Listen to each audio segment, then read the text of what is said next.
Hey guys, it's me, Kyolan. So I've moved to New Zealand and I've taken up fishing here again. Still trying to get into it. It's different. The baiting up and stuff is a bit different. I think in South Africa we use more technique in baiting up. We use more style, more presentation. Here, most people just I think cut it up in blocks, put and throw. That's what I've seen so far. I've seen people use chicken uh, and catching fish with chicken. I've seen them use sardine, squid, callaway. Yeah, I think that's about it. I think mussel as well. But there's no real presentation of bait here. That's what I noticed. It's a bit different. It's just a matter of throwing a bait out there. Um, but I'm enjoying it so far. I've caught a few fish. The only main species that I need to catch is a king, which we know as a Cape yellowtail or yeah, kingfish. Is well, here it's called kingfish here, but it's a Cape yellowtail kingfish. Here, so I've caught snappers and stuff like that. Now we are going into winter, and it's a different type of fishing here. Winter, I know in South Africa was the main time for me, scratching. Here, the fishing dies off quite a bit. You can get fish, but it's still a bit more hard work. So I guess I take that as a challenge. But also the weather condition is quite crap. There's a lot of rain, it's cold, it's a bit different. But yeah, we'll still give it a bash during winter. I'm still waiting for my tackle from South Africa. It hasn't yet come, unfortunately, but I think in June sometime it should arrive. Then I can have my proper gear here. I've been using the rods. I wasn't too happy with all of this stuff, but yeah, at least I got some fish on it. That's happy about that. Unfortunately, Assassin isn't a very big brand here. Maybe in time we can get Assassin rolling. So I've bought so far. I bought a Shimano Aquatip. I've used Mosquitoes on that. I've got quite a bit of fish on that. Callaway, snapper, trevally. I've also bought a Daiwa Legolas 7 foot. I think this. Well, I didn't even know it was freshwater rod until today. But I've got some snapper on it. Nothing major. It's a light stick rod. Yeah, and today I bought a new setup, which I'll show you shortly. So the new style of fishing that I'm getting into is called squid fishing. So I bought most of the stuff that I need for squid fishing. Stuff here is quite expensive, I guess. It's hard to just fully redo yourself up on the first go. So my first trip to the tackle shop today, I went to 2 tackle shops today. I bought quite a few things. Still, like I said, there's still a few things I need to buy. So for a float here, it's a little bit different to South Africa in the sense where, so I haven't used it before, but the guy said basically you break your glow stick. You get red glow sticks and green glow sticks here. You match it up according to your float size. You break your glow stick, you put it in here, stick it inside here, and yeah, it's part of a squid rig.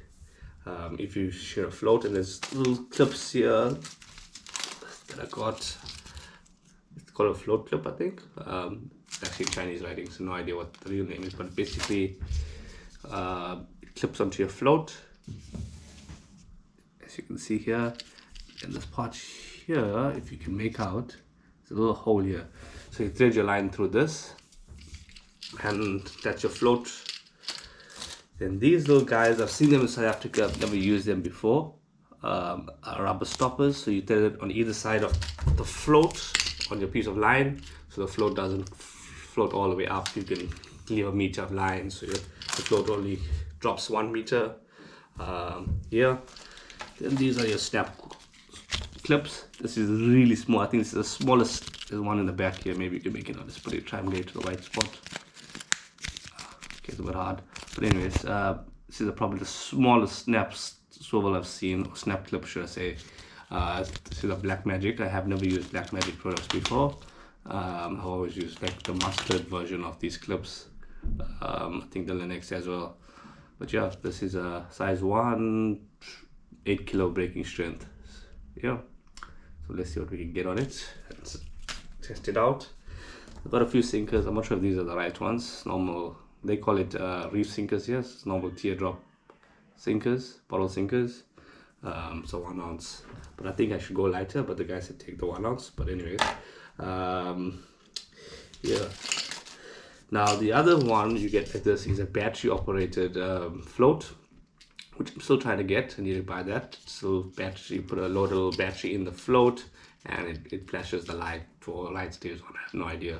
So squid apparently attracted to light. So yeah, you can catch squid in the daytime and nighttime. But yeah, then I've got these little lures. Let me just show you guys. I'll stick a picture up at some point. So now, oh, don't get out. We'll hook it up here. Okay. You guys can see these. Okay, yeah. So that's our lure. You shine your light. I have to buy a UV light as well. You shine your UV light up. They don't really glow that much. I notice only the ends glow and the eyes. Some of them have a stripe on it. But yeah, I'll put the light off later and you can see it properly. Got the Shimano fluorocarbon. It's a 12 pound. I might have to buy another lighter one, maybe like a 8 pound or a 6 pound as well. Something lighter. If you need some options. Then this is what broke the bank today. But I got a luck, I think, because I kind of put this other lure on you already, ready to go. It was marked for $399. Was it? Yeah, it was $399 for the setup, excluding the braid, and obviously excluding the lures. When I looked online and typed the product code in, it was actually supposed to be $490. So kind of scored there. And I scored a bunch of things with a few discounts here and there. But yeah, bought static 2,500. The guy spooled the reel there in the shop. I feel like they spooled it a bit less, but the machine spooled it, so maybe it'll set right afterwards. I don't know. We'll see how it goes. I don't like machine spooling, but yeah, it won't help you reel in. Very tight. I don't have a jig. So yeah, this is a static 2,500 FL HG, sorry, with a Shimano backbone rod. This rod is called a egging rod. It's specially designed for squid fishing, apparently. Who knew there was actually a rod for squid fishing? So basically, you can see here, backbone here. This is an Iggy spin, 8-foot, 2 piece, 3 to 6 kg, 2 to 3 inch. So if I'm not mistaken, the 2 to 3 stands for the size of these little squids, or prawns, or whatever you want to call them. I think the prawn is the right word. The size of these. So this rod ideally can throw a 2 to 3.5 inch prawn. Yeah, so this is an egging setup or squid setup. Need to catch a fish on it still. I've loaded it with the Shimano Kiraki braid, something like that. 10 pound. Which I'm a bit disappointed on the braid here. It feels a bit less. But anyways, yeah, so this is my new setup. It hasn't seen the water yet. Still need to take it fishing. But hopefully sometime soon. I need to check the water out, get a fish. But yeah. So, what I've heard is with these rods, let's try quickly. These rods, the only difference between this and a soft baiting rod, also the eyes are a bit different the other way around. I think I have seen this in South Africa. So let me get this bottom piece. So apparently this portion of the rod, or somewhere around here, is extremely sensitive. It's quite soft, and then from the bottom half, more specifically the base, there's a backbone to it. That's where the actual backbone is. It's pretty stiff, but the tip of the rod. That's where the sensitivity is. That's where all the power is. So that's the difference apparently between a soft baiting rod and an egging setup or squid setup. Oh, scratching the rod already. But yeah, we actually need to catch a fish on it. I would actually like to try it with snappers as well, or whatever fish I can catch on it.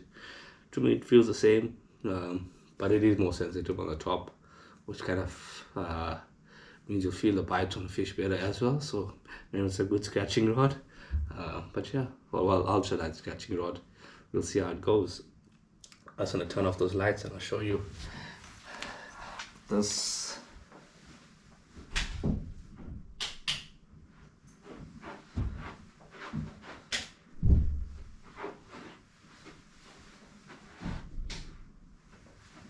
Okay guys, so I've turned off the lights so you can see. Probably can't even see me.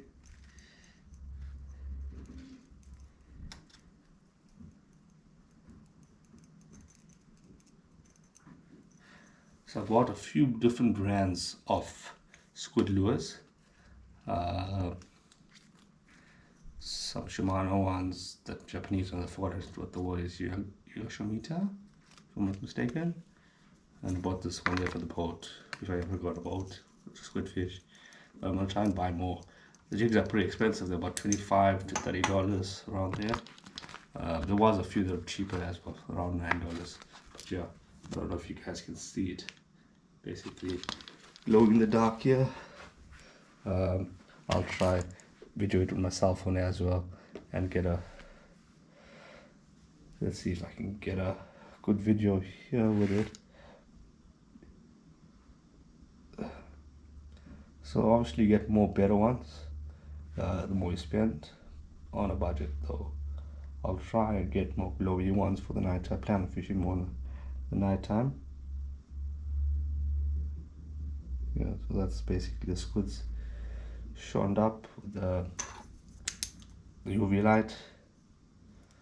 Yeah.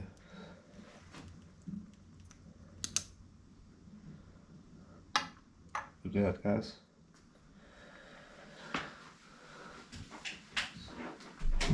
So that's the wrap. I'll run it through some rigs as I figure them out. There's a few ways of fishing with it. As I said, with this little float. You can just throw the prawn out, reel it in, pop it up a few times. You can attach a sinker, and put like 2 or 3 of these things and just let it sit there, and just move it every now and again. You can reel it in, float, sink on the bottom, float on the top, and somewhere around here would be another prawn jig. But yeah, we will figure it out slowly, and as I figure it out, I will show you guys. Hopefully we'll actually catch some squid after spending all of this money. I'm trying to catch different species. Hopefully, yeah, hopefully I get some squid and a king soon enough. Stay tuned, guys.